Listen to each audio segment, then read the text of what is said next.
The Incredibles 2 has finally come out after 14 years, and it is filled with small details and Easter eggs that you may not have noticed.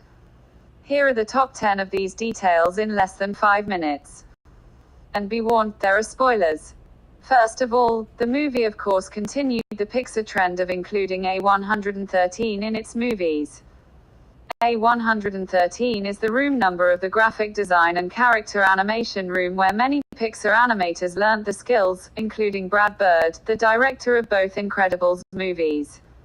In this movie, on the movie cinema where Violet plans to see a movie with Tony, the film they are seeing is titled Dementia A113, a reference to the film Dementia 13. Number 2, the movie continued the trend of having John Ratzenberger in it. John Ratzenberger is a voice actor who has been in almost every Pixar movie since his appearance in Toy Story as Ham.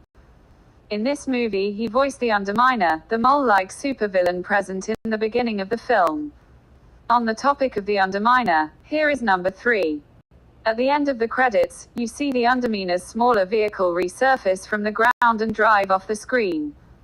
This is a hint that there may be an Incredibles 3, almost like a post-credits teaser in Marvel movies.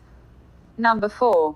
Although Pixar does an excellent job concealing who the true villain is, many may have noticed a small detail that gives away Evelyn Diva's evilness: her name. The way Evelyn is pronounced results in her name sounding exactly like the words evil endeavor, giving away her evil intentions. Number 5. After Elastigirl saves the attempted abduction of the new hovertrain, she calls Bob from a hotel to tell him about her day, and above her bed is a painting of 4 triangles on one side and a circle on the other side. Fans have theorized that this is symbolic of how Elastigirl is separated from her family, since a circle is more symbolic of her than the rigid triangles that represent the rest of the family. This is reminiscent of the angular style of the credits in the original film that portrayed the family, and especially Mr. Incredible, as angular and straight. Number 6. Honey returns. The now infamous meme that is the exchange between Frozone and his wife is revisited in this film. Many viewers may have thought that when Frozone says, "Honey, was my super suit." Honey is a term of endearment. But it is not. Her name is Honey, and her voice again yells at him in this film.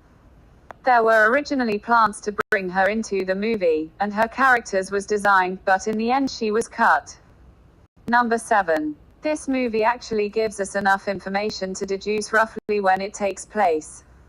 When Dash is watching the television, he is watching the TV show Johnny Quest, which is about a blonde boy and his father who go on adventures, which links of course to the family. The show originally aired in 1964 and 1965, so assuming the film is being watched near when it first came out, the film takes place in the early 60s. This also coincides with the other TV show, The Outer Limits, which aired from 1963 to 1965, and the modernist design of the house, since modernism became more popular in the decades right after World War II. Also, one of Bob's newspapers reads 1962. Thus, the film most likely takes place in the early 60s. This makes the usage of television and computers and the play on screensaver in the villain's name a little bit inaccurate. Number 8. Violet's headband color represents her emotions. In the original, she practically always wore deep purple, but in this movie, it varied in different colors and even went pink. For example, when she and Tony arrange to see a movie together, she is wearing pink, and when Tony does not turn up she is wearing purple. Number 9. There are several references to the animated short Jack Jack Attack from 2005. If you have not seen this, I would highly recommend it. It is a hilarious video on what happens when Jack Jack and the babysitter Carrie are alone, and Jack Jack's powers begin. Some of the references include Carrie's choice to play Jack Jack Mozart, which kickstarts his superpowers, which Edna Mode rediscovers in this film. Additionally, several of his powers and actions are replicas of what occurred in the animated short. Number 10. When the original Incredibles came out, it was based off of the stereotypical ideals of a family.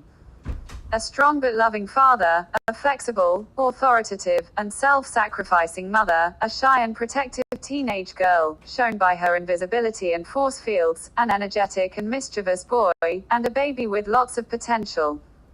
However, in this film, this all gets turned upside down when Helen becomes the breadwinner and Bob becomes a stay-at-home dad, while Violet gains and loses her confidence. Dash begins to face the struggles of getting older in school, and Jack's abilities begin to shine through. And that is all, folks. If you enjoyed this video, it's my very first, so please like and share it with your friends. And if you particularly loved it, I would love it if you were to consider subscribing to my channel so I know to make more videos. Comment any Easter eggs I missed and ideas for potential videos in the comment section below. Thanks.